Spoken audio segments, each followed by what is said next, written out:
मैं तुम्हें श्राप देता हूँ कि तुम दोनों इसी क्षण पिशाच योनि धारण कर मृत्यु लोक में जाओ। तुम्हें इतनी जल्दी श्राप से मुक्ति कैसे मिली? माल्यवान ने उत्तर दिया, हे देवेंद्र, यह भगवान विष्णु की कृपा थी। हम माघ महीने के शुक्ल पक्ष की जया एकादशी की चर्चा करेंगे। इसे हिंदू धर्म में विशेष स्थान दिया गया है। प्राचीन ग्रंथों के अनुसार मृत्यु के पश्चात आत्मा को अपने कर्मों के आधार पर एक अदृश्य शरीर मिलता है, जिसे भूत पिशाच की योनि कहा गया है। ऐसा माना जाता है कि जया एकादशी व्रत से इस कष्टदायक योनि से मुक्ति मिलती है। शास्त्रों में लिखा है कि जो व्यक्ति इस पावन दिन पर उपवास करता है, उसे भूत प्रेत जैसी योनियों में भटकने से छुटकारा मिलता है। इस व्रत का महत्व भगवान विष्णु की कृपा से जुड़ा हुआ है, जो अपने भक्तों के हर कष्ट को हरते हैं। बहुत समय पहले स्वर्ग लोक के नंदन वन में एक भव्य उत्सव का आयोजन किया गया। वहां सभी देवता, ऋषि और मुनि आनंद ले रहे थे। गंधर्व अपनी मधुर धुनों से माहौल को सुरीला बना रहे थे और गंधर्व कन्याएं नृत्य करके सभी को मंत्रमुग्ध कर रही थीं। चारों ओर परिजात के फूलों की महक बिखरी हुई थी। इस बीच देवराज इंद्र अपने सिंहासन पर विराजमान थे और अप्सराओं के नृत्य का आनंद ले रहे थे। मुख्य संगीतज्ञ चित्रसेन अपनी पत्नी मालिनी और पुत्र माल्यवान के साथ उपस्थित थे। संगीत सभा में हर कोई प्रसन्न था। उसी सभा में एक गंधर्व कन्या पुष्पावती नृत्य कर रही थी। उसकी नजर माल्यवान पर पड़ी और वह उसे देखकर मोहित हो गई। पुष्पावती ने अपनी अदाओं से माल्यवान का ध्यान आकर्षित करने की कोशिश की। माल्यवान भी पुष्पावती की ओर आकर्षित होकर अपनी गायकी में चूक कर बैठा। इस कारण पूरे संगीत का तालमेल बिगड़ गया और वहां उपस्थित देवताओं को यह व्यवहार अपमानजनक लगा।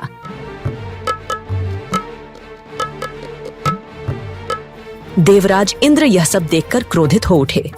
उन्होंने माल्यवान और पुष्पावती को डांटते हुए कहा, है मूर्खों, तुम दोनों मुझे प्रसन्न करने का आडंबर कर रहे हो, परंतु तुम दोनों की एक दूसरे के प्रति आसक्ति मुझे स्पष्ट दिख रही है।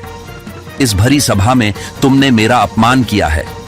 मैं तुम्हें श्राप देता हूं कि तुम दोनों इसी क्षण पिशाच योनि धारण कर मृत्यु लोक में जाओ और वहां अपने पाप कर्मों का फल भुगतो। देवराज इंद्र के कठोर वचन सुनकर माल्यवान और पुष्पावती लज्जित हो गए। माल्यवान और पुष्पावती स्वर्ग से निष्कासित हो गए और हिमालय की बर्फीली पहाड़ियों में पिशाच योनि में जा पहुंचे। वहां ना भोजन था, ना जल, और कड़ाके की ठंड ने उनकी स्थिति और कठिन बना दी। एक दिन ठंड से कांपते हुए माल्यवान ने पुष्पावती से कहा, हमने ऐसा कौन सा अपराध किया है जिसके कारण हमें यह नारकीय जीवन मिला? दोनों ठंड में गुफा में बैठे रहे और शीत लहरों के कारण रात भर जागते रहे।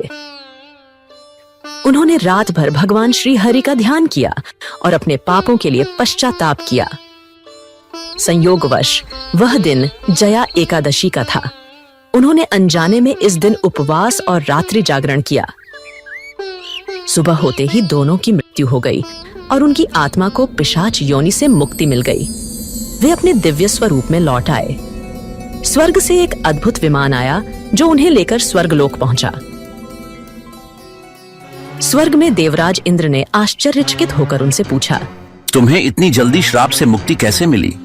माल्यवान ने उत्तर दिया, हे देवेंद्र, यह भगवान विष्णु की कृपा थी।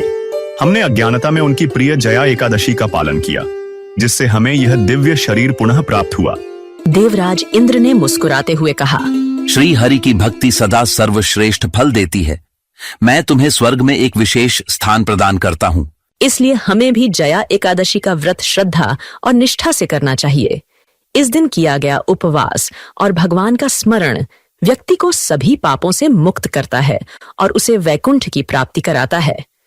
तो यह थी जया एकादशी की कथा। आपको यह कथा कैसी लगी?